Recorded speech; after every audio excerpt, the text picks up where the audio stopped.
होते। अव्यक्त बाप दादा के मधुर महावाक्य दिनांक 18 जून 1973। विशेष आत्माओं की विशेषता।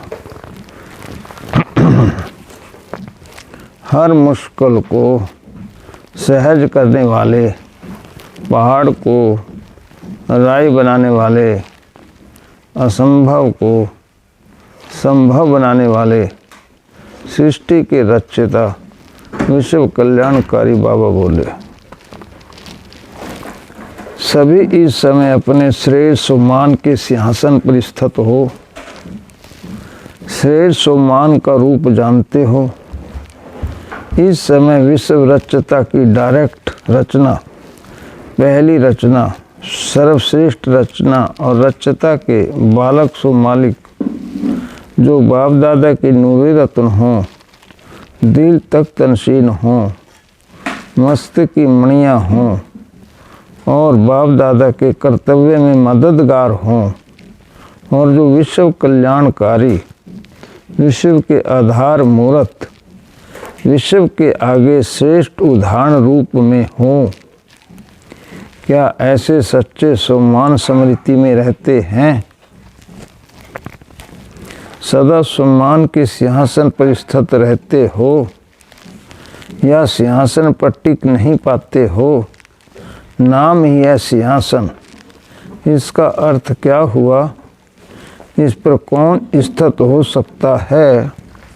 सर्वशक्ति संपन्न ही इस आसन पर अर्थात स्थिति में स्थित हो सकता है।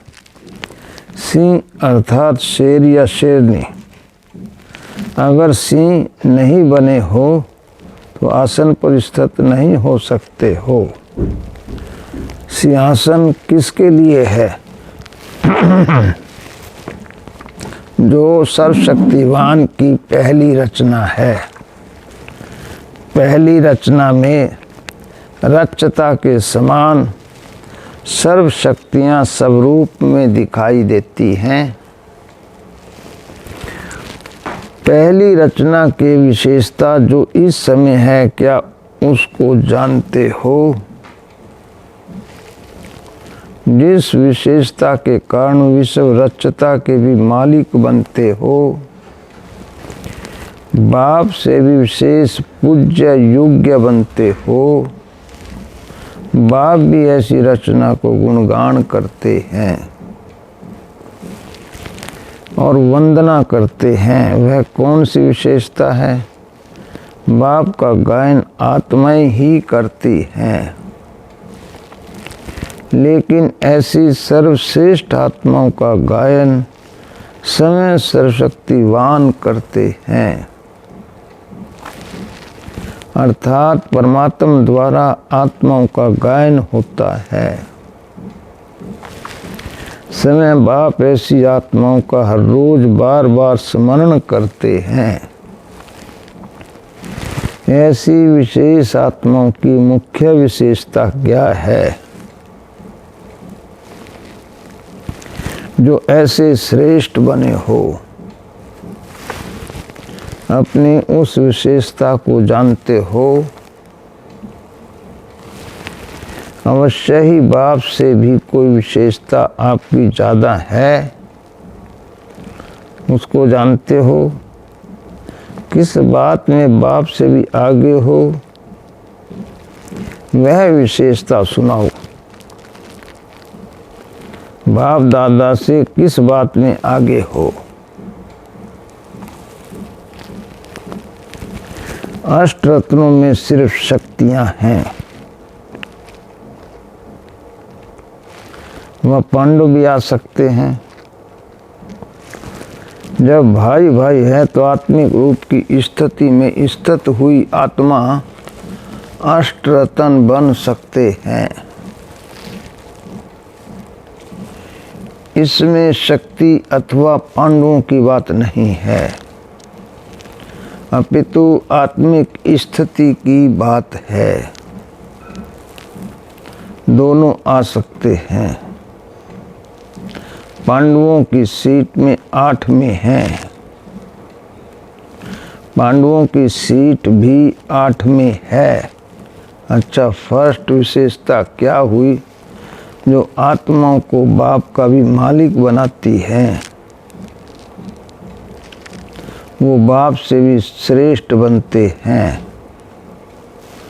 यह विशेषता है बाप को प्रत्यक्ष करना, बाप के संबंध में समीप लाना, बाप के वारिस बनाना। यह आप पहली रचना का कर्तव्य है। बाप बच्चों द्वारा ही प्रत्यक्ष होते हैं। निराकार बाप और साकार ब्रह्मा बाप दोनों को अपने निश्चय, अपने ब्राह्मण जीवन के आधार से, अपने अनुभव के आधार से विश्व के आगे प्रख्यात किया, तब विशेष मानते हैं। तो बाप को प्रख्यात करने की विशेषता बच्चों की है। इसलिए बाप रिटर्न में विश्व के आगे समय गुप्त रूप में रह शक्ति सेना व पांडव सेना को प्रख्यात करते हैं। तो ये विशेषता बच्चों की है। इसलिए बाप से भी ज़्यादा पूज्य बने हो। ऐसी अपनी विशेषता स्मृति में रहती है या भूल जाते हो? संगम योगी ब्राह्मणों की विशेषता सदा स्मृति स्वरूप की है। तो ब्राह्मणपन की विशेषता अनुभव करते हो, शूद्रपन अर्थात विस्मृत स्वरूप। ब्राह्मण बनकर भी फिर विस्मृति में आए तो शूद्र और ब्राह्मण में अंतरी क्या हुआ? मर्जीवा जन्म की अलौकिकता कब क्या हुई? विस्मृति लौकिकता है, अर्थात वह इस लोक की रीति रस्म है। ब्राह्मण की रस्म सदा स्मृति स्वरूप है।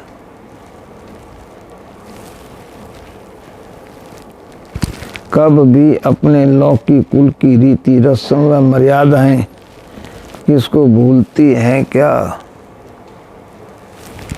ब्राह्मण कुल की रीति रस्म व मर्यादाएं ब्राह्मण ही भूल जाएं, ये संभव है क्या? ब्राह्मणों के रीति रस्म अलौकिक है। इस रीति रस्म में चलना साधारण और सहज बात है, क्योंकि जब है ही ब्राह्मण, दूसरे कुल की रीति रस्म अपनाना मुश्किल हो सकती है। लेकिन यह तो आपके आदि की रीति रस्म है। नेचुरल जीवन की बात है। ब्राह्मण जन्म के संस्कारों की बात है। इसमें मुश्किल क्या है? ब्राह्मण जीवन का संस्कार और स्वभाव कौन सा है? सर्व दिव्य गुण ही ब्राह्मणों का स्वभाव है, जिसको दिव्य स्वभाव कहते हैं। तो दिव्य गुण ब्राह्मणों को स्वाभाविक चीज है, अर्थात ब्राह्मण जीवन का स्वभाव सर्व दिव्य गुण है। गंभीरता, रमणीकता, हर्षित मुक्ता, सहनशीलता, संतोष, ये ब्राह्मणों के जीवन का स्वभाव है और संस्कार है। विश्व के सेवाधारी हैं। जब ब्राह्मण जीवन का स्वभाव और संस्कार यही है, तो कोई भी गुण को धारण करना व सेवाधारी बनने के लिए समय का अर्थात मैंपन का त्याग व निरंतर तपस्वी स्वरूप व स्मृति स्वरूप बनना सहज और साधारण बात हुई ना।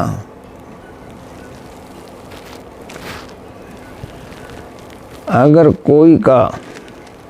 कोई भी जन्म का संस्कार होता है, वह जन्म से स्वभाव होता है, उसको परिवर्तन करना मुश्किल होता है। या चलना सहज होता है। जैसे आप लोग भी कमजोरी वश बहाना देते हो कि ये मेरा स्वभाव व संस्कार है।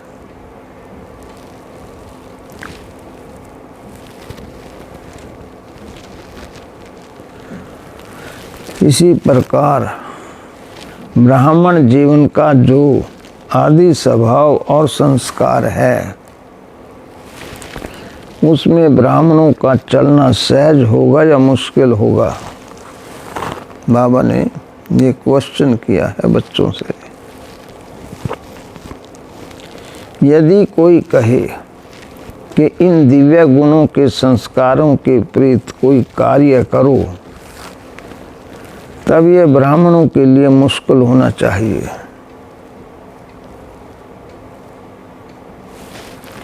अभी प्रैक्टिकल में क्या है?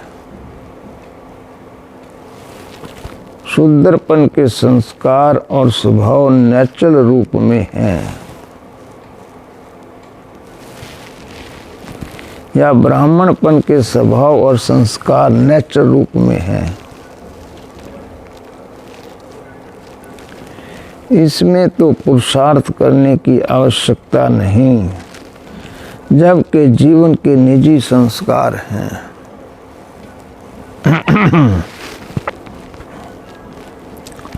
लेकिन जैसे पहले सुनाया कि अपने सम्मान के सिंहासन पर स्थित नहीं हो पाते, अपना तख्त छोड़ देते हो और अपना बना हुआ भाग्य भूल जाते हो। इसलिए निजी स्वभाव और संस्कार मुश्किल अनुभव करते हो। समझा? बाप का इस बात पर एक गायन है जो बच्चों का भी है। मुश्किल को सहज करने वाले। तो जब बाप का गायन है, मुश्किल को सहज करने वाले, पहाड़ को राई बनाने वाले, वह रुई बनाने वाले। रुई कपास कितनी हल्की होती है और स्वच्छ होती है, और पहाड़ कितना मुश्किल और भारी होता है। कहाँ पहाड़, कहाँ रुई व राई।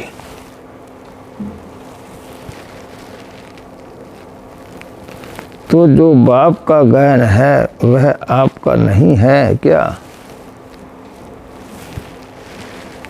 जो मुश्किल को सहज बनाने वाले ब्राह्मण, उनको कोई भी बात मुश्किल अनुभव हो, यह हो सकता है क्या? तो अपने सम्मान में स्थित रह, अपनी विशेषता को हर समय स्मृति में रखो। विशेष आत्माएं हर संकल्प, हर कार्य विशेष करेंगी, अर्थात श्रेष्ठ करेंगी। अच्छा, ऐसे सदा मुश्किल को सहज करने वाले, सदा स्मृति स्वरूप, बाप के समान हर संकल्प, हर सेकंड विश्व कल्याण के विशेष कर्तव्य में लगाने वाले विश्व कल्याणकारी और बाप दादा के दिल तख्त नशीन श्रेष्ठ आत्माओं को बाप दादा का याद प्यार और नमस्ते।